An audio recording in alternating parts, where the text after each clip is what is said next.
புதிய ஆத்துமாக்களை சந்திக்கிற ஊழியத்திற்கு புறப்பட்டு செல்லுங்கள் என்ற தலைப்பிலே நாம் பேசிக் கொண்டிருக்கிறோம். பிரியமானவர்களே, கடந்த பாடத்திலே சென்ற நாம் ஊழியத்திற்கு செல்கிறோம். சென்ற நோக்கத்திற்கு மாறாக நாம் எதற்காக செல்கிறோமோ அதற்கு மாறாக நாம் சிக்கிக்கொள்ளக்கூடாது என்பதிலே சில உதாரணங்களை பார்த்தோம். பேதுருவை பார்த்தோம், கேயாசியை பார்த்தோம், பிலேயாமை பார்த்தோம், மற்றும் திரும்பவும் பேதுருவையை பார்த்தோம். இப்படி புதிய ஏற்பாட்டிலையும் பழைய ஏற்பாட்டிலையும் நிறைய உதாரணங்கள் இருக்கிறது. தேமா பிரபஞ்சத்தின் மேலே ஆசை வைத்து அவர் போயிட்டார். யூதாஸ் பொருளாசையிலே அவர் அநீதத்தின் கூலியை சம்பாதிச்சு அவரு போயிட்டார். அனனியா சப்பிரால் பொய் சொல்லும்படியான ஒரு சாத்தானால் சாத்தானுக்கு இருதயத்தை கொடுத்து அவர்கள் இவ்வாறு செத்து போனார்கள். இப்படி சில மக்கள் ஜெயிக்க முடியும். இப்ப யோசேப்பு ஜெயித்தார், யோபு ஜெயித்தார். இப்படி அநேக பரிசுத்தவான்கள், இயேசு, பவுல், இப்படி நிறைய எல்லாவற்றுக்கும் நாம் பிரதானமாக முதன்மையாக இயேசு மாதிரி நமக்கு நிறைய இருக்கிறது. ஆகவே நாம் ஊழியம் செய்தாலும் சரி, சபையின் மேய்ப்பர்களாய் இருந்தாலும் சரி, நீங்கள் ஆத்துமாக்களாய் இருந்தாலும் சரி, இவையெல்லாம் இருந்து நம்ம தப்ப முடியும் அப்படின்னு நம்ம நினைச்சிடக்கூடாது. தேவன் எல்லா சூழ்நிலைகளையும் நமக்கு அனுமதிப்பார் என்பதை நம்ம மறந்துடக்கூடாது. முன்னமே நான் சொன்ன எதுவும் அதுவா நடக்கல அப்படிங்கறது மட்டும் நீங்க நம்ம புரிஞ்சுக்கணும். ஏன் அப்படின்னா, நம்ம வளருவதற்காக இவையெல்லாம் நமக்கு அனுமதிக்கப்படுகிற செயல் என்பதை நம்ம முதலாவது புரிஞ்சுக்கணும். தீமையை உருவாக்க வேண்டும், தீமை செய்ய வேண்டும் என்று எப்போதுமே தேவன் அவரு சில தண்டிக்கும் போது அவர் யோசிக்கிறாரு, அவரே செய்யறதில்லை. அது மட்டும் நல்லா நினைச்சுக்கணும். மனிதர்கள் தீமை செய்ய சோதிக்கப்பட வேண்டும். இதன் மூலமாக தேவன் நம்முடைய முழு இருதயம் ஆத்துமாவை உண்மையை நேசிக்கிறாரு. அதனால் நம்ம கண்டுபிடிக்க முடியும். இதுக்கு நமக்கு வரக்கூடிய அனுமதிக்கக்கூடிய பல்வேறு சோதனையில உபாகமம் 13 வாசம், 1 கொரிந்தியர் 11:19, மத்தேயு 18:7 கூட, லூக்கா 8:13 கூட வரக்கூடிய சோதனைகளை நாம நீதிமான்களாயிருந்து கிறிஸ்துவை போல வளர்வதற்கு, ஜீவகிரீடத்தை பெறுவதற்கு அதுதான் வழி. ஆரம்பத்திலிருந்தே நாம புடம்பிட்டுக் கொண்டே வருவோம். யாக்கோபு 1:2-4 12 1 பேதுரு 1:6-7 இவைகளாம் நமக்கு புடமிடப்படுறோம், சோதிக்கப்படுறோம். அதனால ஏதோ அதுவா நடக்குது அப்படின்னு நம்ம நினைக்க கூடாது. மனிதர்கள் மீது நன்மையும் தீமையும் அனுமதிக்கப்படுகிறது என்பது நம்ம எப்பவுமே மறந்து போக கூடாதுங்க. தேவன் தீமையால சோதிக்கப்பட முடியாது. யாக்கோபுல படிக்கிறோம் இல்லையா, யாரையும் தீமை செய்ய தூண்டுவது கிடையாது. யாக்கோபு 1:13 அது பார்க்கிறோம். ஆனா அதே நேரத்தில் சாத்தான் ஒரு சமயம் ஏவுனா, தேவனை அவ்வாறு அவர் சோதிக்கப்பட முடியாது. அதே நேரத்தில் தப்பிப்பதற்கான வழியும் தேவன் நமக்கு தந்திருக்கார். 1 கொரிந்தியர் 10:13 இருக்கு இல்லையா, தப்பிப்பதற்கான வழி வச்சிருக்கார். அதனால நம்ம ஏதோ நடக்குது மிரண்டு பயந்து ஏதோ புதுமை என்று நினைக்க வேண்டாம். ஐயோ நம்ம தப்ப முடியாதே, இப்பெல்லாம் வரும் நினைக்கலையே, அதெல்லாம் நினைச்சுதான் நம்ம போகணும். அங்கே போகும்போது அதெல்லாம் நினைச்சுதான் நாம் போகணும். தேவன் நம்மளை விடுவிக்கிறார். 2 பேர் 2:9 தேவன் இந்த மாதிரி காரியங்களை அனுமதிக்கிறார் என்பது நமக்கு நன்றாவே தெரியும். யோபு சம்பவத்திலிருந்து அனுமதிக்கிறார் என்பது தெரியும். ஆனா சாத்தானுக்கு அவனா செய்வதற்கு சுதந்திரம் இல்லை அப்படிங்கிற நமக்கு எல்லாருக்குமே எல்லாம் தெரியும். அனுமதி இருந்தா மட்டும்தான் நம்ம முடியும். அப்படியானால் அது எதேச்சையா தற்செயலா ஏதோ நடக்குதா? நிச்சயமாக இல்லை. அப்போ கண்டிப்பாக நாம 1 கொரிந்தியர் 10:13 படி நமக்கு தப்பிக்கொள்ளும் போக்கை உண்டாக்கார். யோபுவுக்கு சொல்லும் பொழுது யோபு 1:8 2:3 கடுமையான சோதனைகளை கொடுத்த போதும் கூட தீமையான சோதனையை கொண்டு வர சாத்தான் திட்டமிட்டு இருந்தான். ஆனால் தேவன் கிடையாது. யோபு 1:11 2:5 அந்த திட்டங்களை அவன் கேட்டதுனால நிறைவேற்றினார். ஆனா அவர் அந்த வேலையை அவர் செய்ய முகாந்தரம் இல்லாம அவர் அதை விரும்பல. யோபு 1:13 19 2:7 கூட. அதே நேரத்தில் சாத்தானுக்கு சில வரைமுறைகளையும் எல்லை குறிப்பு ஒரு எல்லையும் வச்சிருக்காரு. அனுமதித்ததை மட்டும்தான் சாத்தானால செய்ய முடியும். அப்படியானால் நம்ம எதுக்காக பயப்படணும்? எதுக்காக நம்ம அஞ்சணும்? நமக்கு ஒரு வரையறை கண்டிப்பா இருக்கும். தப்பிக்கொள்ளும் போக்கும் இருக்கும். ஏன் நம்ம கலங்கி சாவுறோம்? சொன்னாங்கல்ல பாருங்க, மனசீகமா இருக்கும்போது நம்ம இப்படிலாம் மிரண்டு போறோம். ஆனா நிச்சயமாக அப்படி நம்ம பயப்பட வேண்டிய அவசியம் இல்லை. இப்போ ஆகாப் ராமோத் கிளையாத்துல ராமோத்துல விழும்படி ஒரு தீர்மானம் இருந்துச்சு. ஆனா அங்க பொல்லாத ஆவி நின்றுச்சு இல்லையா? 1 ராஜாக்கள் 22:1 2 நாளாகமும் 18ஆம் அதிகாரம் 2:3 அந்த போர்ல ஆகாப் ராஜா கொல்லப்படணுங்கிறது தான் தேவனுடைய தீர்மானம். யார் அந்த நோக்கத்தை நிறைவேற்றுவாங்களோ என்று அவர் கேட்கிறார். 1 ராஜாக்கள் 22:19-20 2 நாளாகமும் 18-19 உடனே ஒரு பொல்லாத ஆவி அங்கிருந்து வருது. நான் பொய்யின் ஆவியா இருப்பேன்னு சொல்லி இது எல்லாருக்கும் நமக்கு தெரியும்.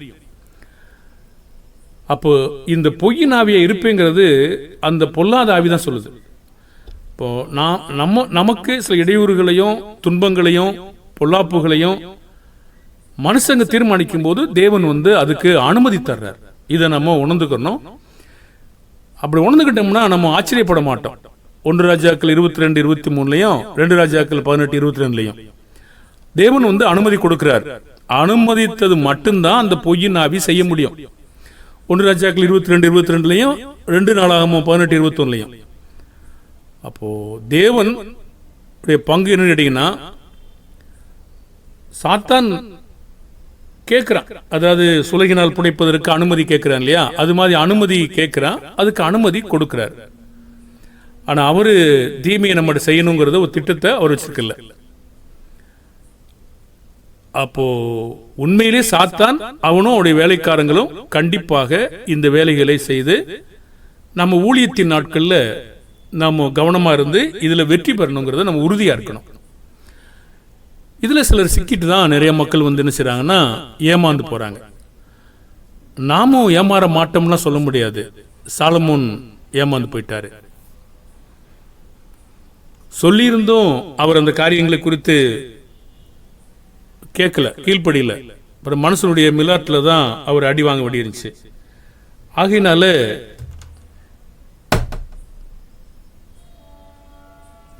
ஒவ்வொரு காரியமும் எது தற்செயலாக அதிர்ஷ்டமாக நடக்குது அப்படின்னு நம்ம நினைச்சிடக்கூடாது. நான் நினைக்கல, இல்ல இது யார் சேர்ந்து இவன் தான் யோசிச்சு செஞ்சுட்டான். ஆமா, அவன் கண்டிப்பா யோசிக்கிறான் தான், அதுல சந்தேகமே கிடையாது. ஆனா நம்முடைய யுத்தம் அவனோடு இல்லை. அவன் தீமையான காரியங்களை செய்யவும் பொல்லாப்பு செய்யவும் அவன் யோசித்தான். தேவன் அதுக்கு அனுமதி கொடுத்தார். அப்போ சாத்தானுக்கு அனுமதி கொடுத்து அப்படி வேலை நடந்துருது. ஆகையினால மனுஷங்களோட நம்ம சண்டை போடாம சாத்தான்ட்ட ஜெயிப்பதற்கான வேலைகளை நாமும் செய்யணும். இப்படிதான் சில மக்கள் ஏமாந்து போயிட்டாங்க. சரி, இப்போ நம்ம என்ன பார்க்குறோம்னா, மீண்டும் நம்ம ஒரு வீட்டுக்குள்ள போயிட்டு திரும்ப வரும்போது நாம அவங்ககிட்ட என்னைக்கு வரலாம், எந்த நேரத்தில் நீங்க ஃப்ரீயா இருப்பீங்க, எந்த நேரம் உங்களுக்கு சரியாகும், இதெல்லாம் உங்க வேலையெல்லாம் முடிஞ்சிருச்சு, அந்த நேரம் காத்துருங்க நாங்கள் வர்றோம் அப்படி சொல்லி நாம நேரத்தை ஒதுக்கி நாம் போகணும் அப்படிங்கிறதாக சொல்லியிருந்தோம். இதெல்லாம் தேவனுடைய முறைமைகளில் இருக்கு. தேவன் இந்த உலகத்தை படைப்பதற்கு முன்னாகவே பெரிய ஒரு திட்ட வரைவுரிப்பு அவர் வச்சிருந்தார். பெரிய சாட்சி உண்டாக்கணும், மனுஷங்க பாவம் செய்வாங்க, இயேசுவை அனுப்பணும். அப்போ ஒரு அறியாத உள்ள காலமாக ஒன்று இருக்கும், அவங்க சரியாக புரிஞ்சுக்கிற மாட்டாங்க. பிற்பாடு அவங்கள கொஞ்ச காலமாக வாய் வழியான பிரமாணங்களை கொடுக்கணும், பிறகு 10 கட்டளையில் கொடுக்கணும், பிறகு தீர்க்கதரிசியில் அனுப்பணும், அநேகரை கொன்றுவாங்க, பிறகு இந்த பாவத்திற்கான பரிகாரத்துக்காக இயேசு கிறிஸ்துவ அனுப்பணும். இதுக்கெல்லாம் பெரிய ஒரு திட்டங்களை அவர் முன்னமே உலகம் தோன்றதுக்கு முன்னாடியே ஒரு வரைகுறிப்பு வச்சிருக்காங்க பாருங்க. அப்படியானா நமக்கு ஒரு திட்டம் இல்லாத செயல்பாடுகளும், ஏதோ போனோமா வந்தோமா அப்படி இல்லாம நாமளும் ஒரு நல்லொழுக்கமாகவும் கிரமமாகவும் ஒழுங்கான ஒரு வேலைகளை செய்து அவங்ககிட்ட கேட்ட நேரத்துக்கு சரியா போய் சரியான நேரத்தில் அந்த பிரசங்கத்தை முடித்து அவங்க விரும்பினாலே தவிர நீடித்தாலே தவிர மற்றபடி நம்ம சொன்ன நேரத்தில் கரெக்டாக முடிச்சிடணும். நான் உங்கள்கிட்ட 10 நிமிஷம் இன்னைக்கு பேசுவேன், 15 நிமிஷம் பேசுவேன், 20 நிமிஷம் பேசுவேன், அரை மணி நேரம் அவங்க சொன்னாங்கன்னா இன்னும் கொஞ்சம் 5 நிமிஷம் எடுங்கன்னா நம்ம வேலை செய்யலாம். ஏன்னா நீங்கள் உள்ளே நுழைவதை அவங்க தடுத்துருவாங்க. நாமளாக அவங்க நேரங்களை கெடுக்கக்கூடாது. ஏன்னா அன்றைய நாட்கள் செல்போனும் மற்ற காரியங்கள்லாம் கையில் இல்லை. ஏதோ ஒரு லேண்ட்லைன் வரும், பேசிக்கிட்டு இருப்பாங்க. ஆனால் இந்த காலத்தில் நீங்கள் பேசிக்கிட்டு இருக்க முன்னாடி எத்தனையோ ஃபோன் கால் வந்துடும். ஆகையினால நீங்கள் அவங்கள ஆதாயப்படுத்துறதுக்கு நிறைய வேலைகள் இன்னைக்கு யாரும் அவ்வளோ சீக்கிரம் அனுமதிக்கிறது இல்லை. நீங்கள் எந்த சபையாற்ற போய் ஊழியம் செய்தீங்களோ அது மட்டும்தான் இருக்குது. சில நீங்கள் ஆட்களை கூட்டி வச்சு வகுப்பு நடத்துகிறீங்க இல்லையா, சபை நடத்துகிறோம், வகுப்பு நடத்துகிறோம், சில மீட்டிங் நடத்துகிறோம். இது போன்று தான் இன்றைக்கி நிறைய காரியங்கள் செய்ய முடியுமே தவிர புதுசான மக்களை போய் சந்தித்து இன்றைக்கி அப்போலாம் யாரும் கூப்பிட்டு நிறைய மக்கள் பேசிக்கிட்டு இருக்கிறது இல்லை. ஏன்னா அதுக்கு நேரமும் இல்லை, அவங்க செவி கொடுக்கறதும் இல்லை. அதுக்காக அவங்க செல்போனில் எத்தனையோ காரியங்கள் அதுக்கு முன்னாடி அதை இதை பார்த்துடுறாங்க. ஆகையினால இப்பொழுது அதிகமான கிராமத்தில் இருக்கலாம், ஆனால் நகரத்தில் அதிகமாக வாய்ப்பு இப்பொழுது இல்லை. பொதுவாக கிறிஸ்தவங்க மேலே நம்பிக்கை குறைஞ்சி வச்சு, ஆகையினால இதெல்லாம் குறித்து நீங்கள் இப்போ ஜாக்கிரதையாக தான் வேலை செய்யணும். செல்போன் வழியாக நீங்கள் வேலை செய்யலாம். அன்றைக்கு நீங்கள் சில வீடுகளை தான் சந்திக்க முடியும். ஒரு நாளைக்கு நாங்கள் 4, 5, 10, 15 வீடுகளை நாங்கள் தட்டி சந்தித்து பார்ப்போம். ஆனால் இன்றைக்கு நீங்கள் செல்போனில் உட்காந்துக்கிட்டே நிறைய மக்களுக்கு நிறைய ஒரு பார்வையை பார்க்க வச்சிட முடியும். இப்படிப்பட்ட காலங்கள் தொடர்ந்து வருது. சரியான செய்திகள் கொடுப்பதன் மூலமாக செய்ய முடியும், நம்ம வேலை செய்ய முடியும். இப்படி ஒரு வாய்ப்பு வரும்போது நீங்கள் இந்த மாதிரி ஒரு வேலைகளை நாம் செய்யலாம். அப்போஸ்தலர் நடபடிகள் 28ஆம் அதிகாரம் 23ஆம் வசனத்தில் அதற்காக அவர்கள் ஒரு நாளை குறித்து அநேகம் பேர் அவன் தங்கியிருந்த வீட்டிற்கு அவனிடத்தில் வந்தார்கள். அவன் காலமே தொடங்கி சாயங்காலம் மட்டும் மோசையின் நியாயப்பிரமாணத்திலும் தீர்க்கதரிசியின் ஆகமங்களிலிருந்து இயேசுவுக்கு எடுத்த விசேஷங்களை அவர்களுக்கு போதித்து தேவனுடைய ராஜ்யத்தை குறித்து சாட்சி கொடுத்து விஸ்தரித்து பேசினான். அவன் சொன்னவைகளை 24 சிலர் விசுவாசித்தார்கள், சிலர் விசுவாசியாதிருந்தார்கள். பாருங்க, அவர் ஒரு நாளை குறிச்சிருக்காரா? ஏற்கனவே பேசியிருக்காங்க. இந்த நாளை உங்களுக்கு சரியா வருதான்னு கேட்டிருக்காங்களா? நமக்கு இங்கே இல்லை. ஆனால் ஒரு நாளை குறித்து அப்படின்னா ஒரு பேச்சுவார்த்தை உள்ளுக்குள்ளே இருக்கு. என்ன பேசுனாங்க, எப்படி பேசுனாங்க அப்படின்னு நமக்கு தெரியாது. ஆனால் கண்டிப்பாக ஒரு நாள் குறிச்சிருக்காங்க. இப்போ உதாரணமாக அந்த எத்தியோப்பிய மந்திரியோட பேசிட்டு இருக்காரு. தண்ணீர் இருக்கிறதே, நான் ஞானஸ்நானம் பெறதுக்கு தடை என்னன்னா அவங்க என்னதை பேசிட்டு போனாங்கன்னு நம்ம அங்கே நிதானிக்க முடிகிறது. வெளிப்படையா ஒன்றும் இல்லை.